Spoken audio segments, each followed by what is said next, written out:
Tidak pernah terlihat barang kaum Habib semenjak menjadi Presiden Republik Indonesia. Caimin ungkap Prabowo sudah ragu terhadap golongan mereka yang selama ratusan tahun diyakini oleh bangsa Nusantara sebagai kaum keturunan baginda Rasulullah. Kita sangat hormat sama tamu. Saking hormatnya, ada tamu yang ratusan tahun nggak mau pergi dari Indonesia. Manusia paling aneh di PMI ya Nusron Wahid. Sekarang Nusron ini satu-satunya tokoh NU yang paling aktif di habaib-habaib. Ya toh? Wong Pak Prabowo saja ragu kepada habaib. Nusron itu habaib. Itu luar biasa. Satu-satunya Nusron.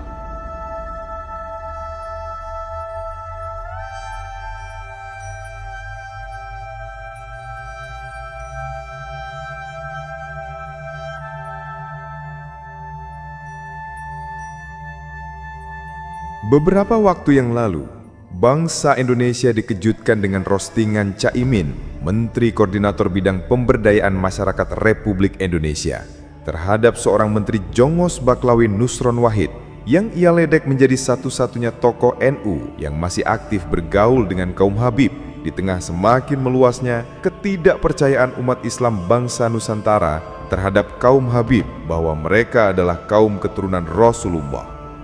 Lontaran Caimin di tengah forum alumni PMII yang notabene adalah organisasi yang diisi oleh kader-kader Nahdlatul Ulama ternyata disambut dengan tawa yang sangat menggema, dan itu sudah mengisyaratkan bahwa kaum Habib sudah biasa menjadi bahan bulian di tengah masyarakat Indonesia sebab golongan mereka tetap ngotot ingin diakui sebagai keturunan Rasulullah. Padahal semua data dan fakta sudah menunjukkan bahwa golongan mereka mustahil tersambung nasabnya kepada baginda Nabi kita tercinta.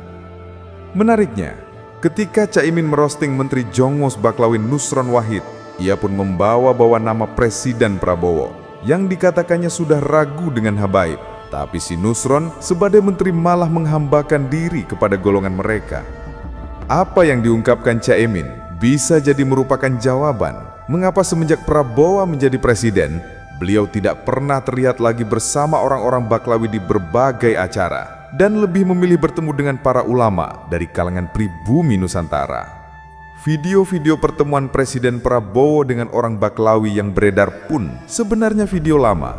Video sebelum beliau menjadi Presiden Republik Indonesia yang sengaja diunggah kembali oleh para jongosnya supaya terkesan bahwa bendoro majikan mereka masih diberi tempat istimewa oleh pemerintah dan negara. Sebagai seorang kepala negara, Prabowo mustahil tidak mengetahui dinamika sosial yang terjadi di kalangan rakyatnya.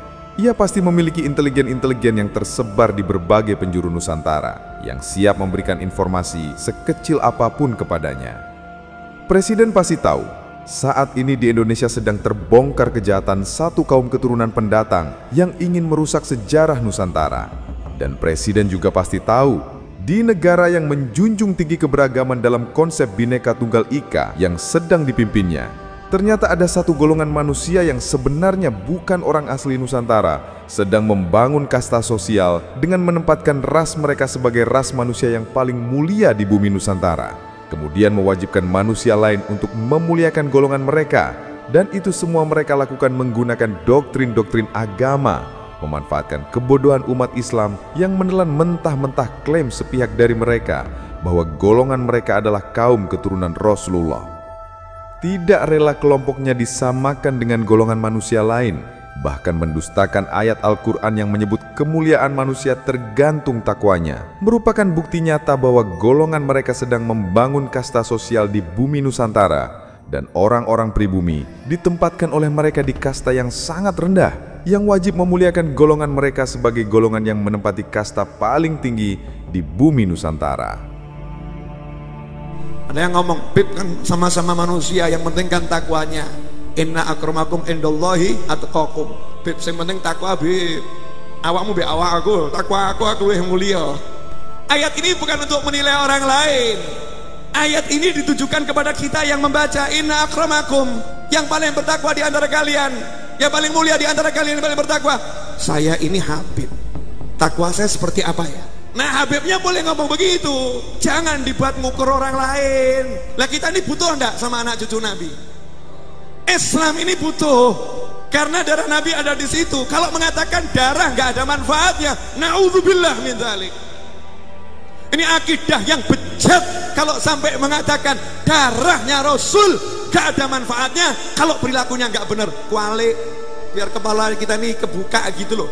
Ya kebuka. Jadi Habib itu beda memang, tidak nggak sama. Sekarang kan dikembor-gemborkan, podo wae, podo menungsone, sementing takwane. Loh, kalau Habibnya harus ngomong begitu.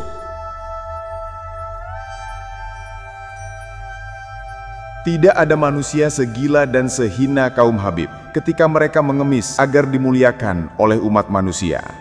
Demi menempatkan golongan mereka sebagai golongan dengan kasta tertinggi di Nusantara, salah seorang dari mereka, Novel Al-Gedabrus, berani mendustakan ayat Allah Ta'ala dengan mengingkari makna dari ayat yang sesungguhnya, bahwa kemuliaan manusia bergantung pada ketakwaannya. Demi golongannya supaya tetap dimuliakan oleh umat manusia, Novel Al-Gedabrus dengan seenak jidat memaknai ayat berbeda dengan ulama di seluruh dunia. Tetap ngotot tidak mau disamakan dengan manusia lainnya, mendoktrinkan kepada umat manusia bahwa golongan mereka adalah golongan yang paling diistimewakan oleh Allah Ta'ala. Gembar-gembor mewarisi darah Nabi Muhammad namun mengharamkan tes DNA untuk membuktikan klaimnya. Jelas adalah sebuah pembodohan luar biasa untuk menipu bangsa Nusantara. Maka sungguh tidak waras orang-orang yang tetap membela golongan mereka. Apalagi orang tersebut adalah seorang menteri yang seharusnya memiliki kecerdasan di atas rata-rata dibandingkan dengan kecerdasan rakyat biasa. Manusia yang nalarnya tidak terbelenggu doktrin-doktrin kemuliaan golongan mereka akan sangat mudah menilai bahwa ajaran yang disebarkan oleh kaum Habib Baklawi Yaman tidak lebih dari bentuk manipulasi yang memainkan psikologi manusia, yang tujuannya supaya golongan mereka menjadi golongan dengan kasta paling tinggi di bumi Nusantara. Dan sebagai kepala negara, kita yakin Presiden Prabowo memahami dinamika sosial yang terjadi di tengah rakyatnya, sehingga beliau pun mulai menjaga jarak dengan golongan mereka, dan tidak pernah terlihat lagi beliau bergandengan dengan Baklawi semenjak memegang tampuk kekuasaan di negeri ini. Namun harapan terbesar dari seluruh anak bangsa adalah seorang kepala negara tidak hanya diam dan tidak cuma menjaga jarak saja dengan golongan mereka, tapi memberikan solusi dan jalan keluar atas segala permasalahan yang ada, supaya kelak di bumi Nusantara tidak ada lagi kelompok, suku, ras atau golongan manapun juga yang merasa menjadi kelompok paling superior dan mengklaim paling mulia di antara kelompok manusia lainnya, sehingga berani memaksa manusia lain di luar golongan mereka agar menghormati dan memuliakan golongannya mengatasnamakan agama.